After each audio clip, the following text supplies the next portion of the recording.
Welcome back to the Deep Dive. Today we are plunging into, well, a really tough topic. The Middle East. It feels like it's constantly in the news for conflict, for instability. You see the headlines, the suffering, and you just have to ask why. After all this time, all this effort, why does peace seem so, well, impossible there? It's a real puzzle, and the material we've been looking at suggests it's incredibly complex. That's right. We've gone through quite a stack of sources, articles, research, analysis, all digging into that exact question. Our goal here is to use this material to get past the daily news cycle and look at the deep, interconnected reasons for this instability. It's not just about what happened yesterday. Right. The sources say it's structural, historical stuff. Exactly. Deep roots. So we're going to try and unpack the main layers the sources highlight, give you a kind of shortcut to the core issues, pull out some, frankly, pretty shocking details and perspectives. Okay, let's get into it. First up, history. The sources hammer this home. You have to start there. Specifically, the long decline of the Ottoman Empire. Yeah, it wasn't a quick thing. It faded over centuries, and that left this huge power vacuum across the region. And guess who stepped in? European colonial powers, mainly. The sources really point to the Sykes-Picot Agreement in 1916. Yeah. A secret deal, right? Britain and France. Secretly carving things up. Pretty much. Yeah. And the shocking thing, according to the analysis we read, is how they just drew lines on a map. Ignored ethnic groups, religions, tribes, everything that was actually on the ground. Just lines with a ruler. Yeah, the sources call them artificial borders. And they say these borders basically guaranteed endless conflict and long-term political instability. They even reneged on promises made to Arab groups for their own state. It's kind of wild that a secret map from over 100 years ago still matters so much. How does it impact things now? Well, chillingly, the sources mention groups like ISIL explicitly stating they want to reverse the effects of the Sykes-Picot Agreement. Wow. Yeah, it shows how these historical decisions aren't just history. They're actively used today to justify violence and extremism. It's fuel. And then, after World War I, there was the mandate system, supposedly to help these places become independent. Supposedly. But the sources are pretty blunt about it. They argue it was mostly about serving Western economic interests. Right. And they actually questioned the ability of local peoples to govern themselves, giving the new rulers incredibly broad powers. It wasn't really about self-determination in practice. So how does that connect to today's problems? Well, the argument in the sources is that because these states weren't formed organically, many lack a really strong, unified national identity. People's loyalty might be more to their sect or their tribe or ethnic group than to the state itself. Which makes unity really hard. Exactly. That internal division, partly baked in by the colonial setup, just fuels internal conflict. It's fascinating and disturbing how those old lines on a map still fragment societies. Okay, let's jump forward. Post-World War II. Europe's weaker, the US and Soviet Union are the new big players. And the sources point to the creation of Israel in 1948 as a huge turning point. A fundamental shift, yeah. Partly linked, of course, to World War II and the Holocaust. But the roots go back further. The sources highlight the UK's Balfour Declaration in 1917. Supporting a Jewish homeland in Palestine. Right, which immediately ramped up tensions with the Arab majority living there.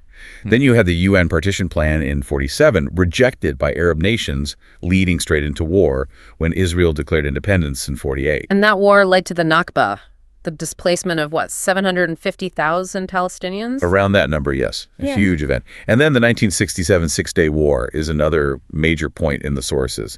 Israel captured the Sinai, Gaza, the Golan Heights, East Jerusalem, the West Bank. For bringing 1 million Palestinians under Israeli control. And that occupation, particularly in the West Bank and East Jerusalem, with the continued growth of settlements, is ongoing today. That's a key point in the material. How do the sources frame this particular conflict in the broader picture? Consistently as a legacy of colonialism and Western intervention. The Balfour Declaration, for instance, the sources link it to primarily geopolitical aims, securing British interests, creating contradictory assurances to different groups. So not just a local issue. Not solely, according to this perspective. Edward Said, the scholar, is quoted calling Zionism a European project.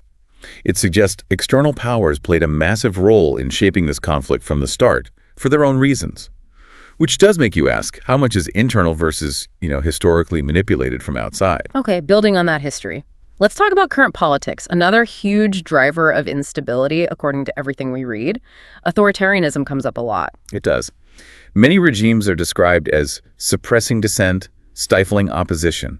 They often lack legitimacy and rely on repression to stay in power. Which creates resentment. Exactly. Grievances and resentment, leading to fertile ground for instability. Think of the Arab uprisings that started around 2011. The sources talk about a limited access order model. What's that? Basically, often funded by oil or gas money, where economic benefits are kept within elite circles. This creates sustained and severe inequalities, which obviously fuels anger. And the sources say this repression is like a vicious cycle, right? More instability leads to more repression. Precisely. It doesn't solve the root causes, just pushes them down, potentially making future blowups even worse. And then there are the big regional rivalries, the regional chessboard. Yeah, especially Saudi Arabia versus Iran. Their competition fuels proxy wars. Look at Yemen, Syria, Lebanon. It deepens sectarian divides that maybe weren't always so politically charged. The sources note Iran's 1979 revolution really stirred sectarian tension, prompting a Saudi reaction. It's not just regional powers, though. Global players are involved, too. Oh, absolutely. The U.S., Russia, China, the sources call the Middle East a geopolitical chessboard for them, too. Yeah. They play an outsized role. There was talk of a shift in U.S. priorities, a gradual retreat, which created a vacuum that regional powers jumped into. And China and Russia. China's influence is growing, mostly economically, through things like the Belt and Road Initiative.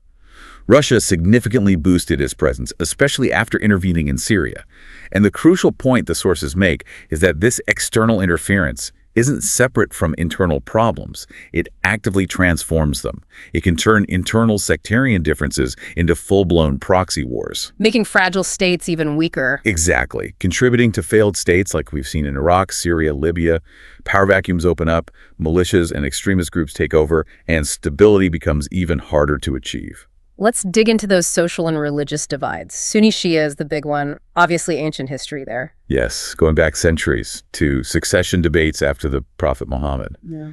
But, and this is a really critical point from the sources, modern political sectarian conflict is described as largely a modern revisionist phenomenon. Meaning? Meaning its current political intensity is traced significantly to the 1979 Iranian Revolution. Before that, the sources suggest religion wasn't the key factor in politics in the same way. So it's being used. That's the implication, that sectarianism is often instrumentalized by political actors like Iran and Saudi Arabia for geopolitical gain, rather than being purely about theology. The 2003 Iraq invasion, the Syrian war, these events poured fuel on that fire. And the region is incredibly diverse ethnically, too. Arabs, Kurds, Persians, Turks. An ethnic mosaic, yeah. But those colonial borders largely ignored that. So when states weaken, like in Iraq or Syria, you see these transnational sectarian identities emerge. People might identify more with fellow Sunnis or Shias across borders than with their own country. Like the Kurds in Iraq. The sources mention their permanent dissidence since Iraq was created. They never in their hearts accepted Iraq as it was drawn up. And this fragmentation, these grievances, they make people vulnerable to extremism. Exactly. The sources are clear. The spread of extremist ideologies perpetuates violence. Recruitment for groups like Al-Qaeda and ISIL rises, sometimes funded by private networks in the Gulf. And a lot of their violence is actually aimed at other Muslims. ISIL again. Yeah, its rise is linked to the Shia revival and sectarian politics post-Iraq invasion. And again, they explicitly claim to want to erase those Sykes-Picot lines. Yeah. It all connects. We also have to mention the human cost. The sources detail horrific human rights abuses. Absolutely rampant. Unlawful killings, torture, arbitrary detention in Syria by all sides. In Iran, suppression of free expression, discrimination against women and minorities, unfair trials. It's widespread. And the sources link this repression directly to radicalization, right? Another vicious cycle. A devastating one. Repression creates grievances. Regimes use massive force. Abuses fuel extremism. Extremism contributes to state collapse.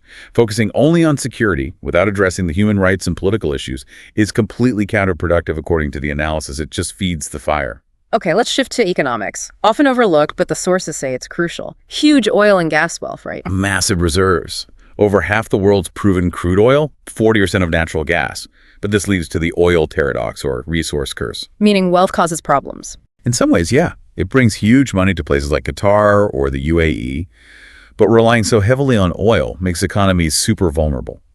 When prices dropped in 2014, Kuwait's GDP apparently fell 30%. That forces cuts to welfare, which can cause unrest.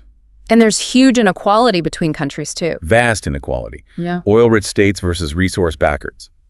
poor ones like Yemen or Jordan, where people earn way below the global average. And within countries, high unemployment, corruption. Key drivers of instability, the sources say. Youth unemployment in the Middle East and North Africa is the highest in the world, around 25%. Wow. And in places like Gaza, after conflict, it spiked to 80%. 80%. This prolonged adolescence, young people with no prospects, was a major factor in the 2011 uprisings. And the wealth gap is widening. Starkly. Data cited shows half the population gets just 9% of the income, while the top 10% get 57%.